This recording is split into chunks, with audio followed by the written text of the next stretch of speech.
Nindot ka ilang taon bagay puro itom. Sino po ilang balahibo ba? Wala nga, pag wala lang, itasahan na lang na dito.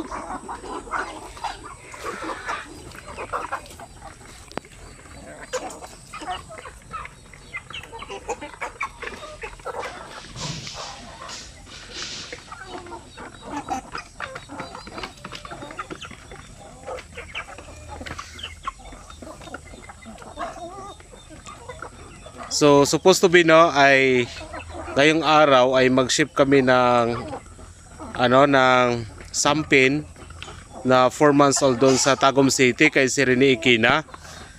Kaso nga lang nagbagyo kaya na yung pinag-usapan namin na after Christmas na lang daw baka pupunta siya dito. So ang purpose niya para sa native chicken barbecue kay si Rene Ikina sa Tagum City. So isakay na lang natin sa bus. Ang ipapadala ko dito na 4 months, yan sir oh. Para makita, sana makita ito ni sir. Yan oh. Sample ah. Ito yung 4 months old. Malaki na siya actually. Baka pwede na ito magamit by January. Yan. Yan pa yung iba. Yan isa. Hindi lang natin hulihin. Apat to eh. Tapos yan isa oh. Malaki na yung 4 months old sa ating sampin. Ito yung kabats nila. Ito hindi to sampin, basilan yan. Sulod ka? Dali. Yan isa.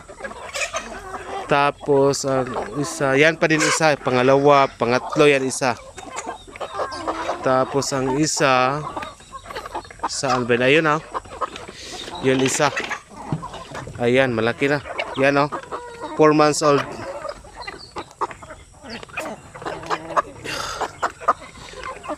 May bagyo so na-cancel ang aming deliver sa Tagum.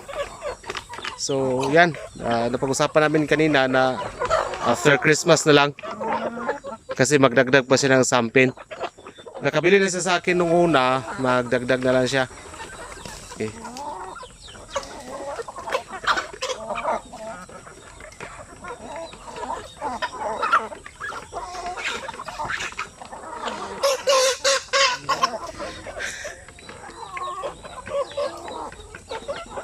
Ito yan, sampin yan na lalaki oh. Yan, basilan yan. Pero yan lang muna sila. Pag dating ng 6 months, kunin ko yan sila. Ngayon, magkano ba yung ang topic natin ngayon is magkano po ba yung presyo ng ating mga 4 months old na sampin? Katulad niyan, babae sa kalalaki, pareho lang yung presyo yan. Sampin din yan, mga 4 months mahigit. So, sa price list natin no, sa ating sampin native chicken, ay binabase ko rin sa iba na mga registered breeder po talaga ng sampin. Para pareho kami ng presyo. So ang presyo diyan sa ating 4 months old nasa 600 bawat isa. Ang ating 4 months old na sampin. Actually pwede kami makapag-ship ng manok nationwide. Ang problema mahal ang bayad sa shipping. Kaya minsan yung iba na medyo namahalan sa shipping, pinadala ko lang sa bus yung iba.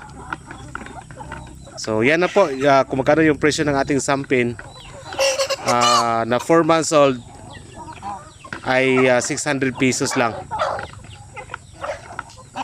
So sa iba na laging nagtatanong kung saan po ba yung aming location, kami ay nandito kami sa Alai, Bukidnon. Boundary ito ng Cagayan de Oro City at Bukidnon. So pwede kayo mag-message sa ating Facebook page, sa ating sa YouTube pwede din kayo. Mostly sa YouTube naman talaga ako ang pinaka-priority na nag-upload ako sa YouTube. Sa page wala masyado.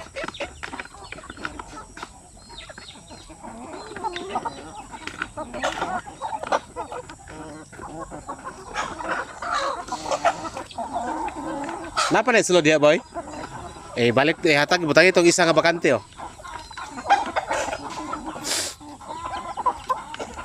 Maya-maya pala no, magkandling kami sa aming ano, sa itlog ng aming mga basilan sa Moasel kasi 6 days na.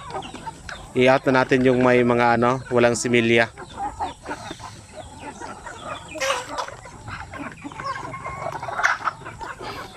So madali lang ngayon ang pagparami ng ating mga sampin, basilan, siya Moasel kasi meron na tayong ginagamit na incubator.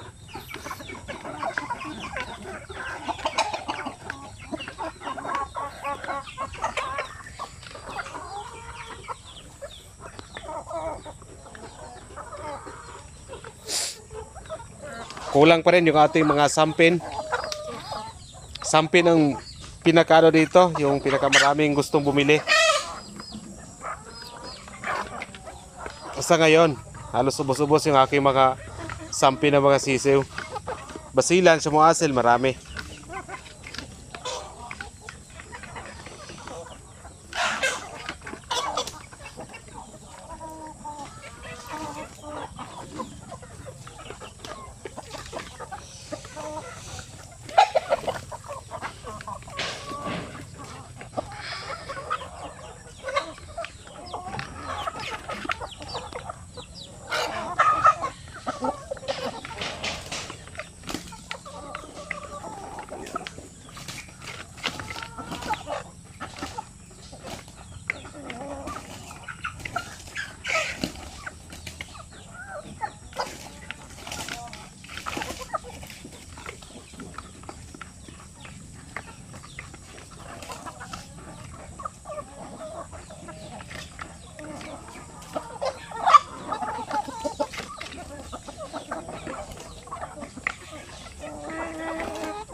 May mga ano din ako dito, yan o, example yan, 4 months yan o, malaki na. Pero wag nyo asahan talaga na yung ating sampin ay kasing laki po ng ating Moasel, basilan. Iba po, ang sampin ay native po siya, hindi siya gaano kalaki sa ating Moasel at basilan. Kung gusto nyo na maghanap ng mas malaking manok, piliin nyo Moasel at basilan. Kung sa karne naman, quality ng karne at sarap ng itlog, piliin nyo yung ating sampin native chicken. Hindi siya gaano kalaki yung ating sampin native chicken. Baka yung nakabili sa atin mag-expect na bakit hindi gaano kalaki sa ating basilan at Moasel. Maliit ang sampin. Pero ang sampin, mas mabilis siyang lumaki sa first 3 months niya. Sobrang mabilis siyang laki na umabot na po siya ng mga 1 kilo. Pag umabot na po siya ng 4 months pataas din, humina na yung paglaki ng ating sampin. Yun lang ay base po yan sa aking mga observation. Pero sa karne at itlog nila, wala kang masabi sa sampin native chicken. The best ang sampin native chicken. Kaya sila ang pinaparami ko kasi yung purpose for meat type yung sa akin. At kanina lang, may nakausap ako nung nag-display sa atin ng ano doon sa may highway. Kukuha daw siya ng ano ng mga native chicken sa atin. Yung bultuhan, yung maramihan, hindi yung pa isa-isa, pa dalawa, yung paramihan yung ano, yung kanyang bilhin. Kaya magandang ano 'yon, magandang opportunity sa atin 'yon since gagamitin ng incubator. So yung edad ng ating mga sisiw ay pag 3 months so sabay lahat. Kasi kung magpalimlim ka, kailangan hindi pareho yung edad. Halimbawa magload ka ng 40, 50, kung mapipisa lahat yon, ayun, pwede na.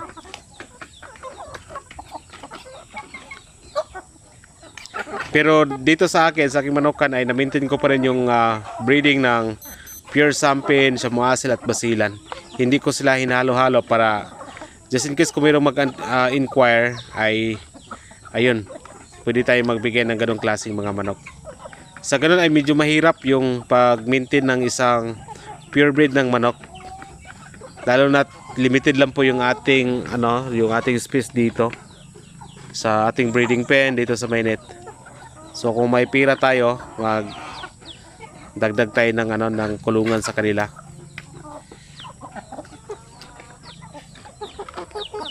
Yan po, makintab ang balahibo ng ating mga sampin. So ibig sabihin yan, napakalusog nila at wala po silang mga sakit.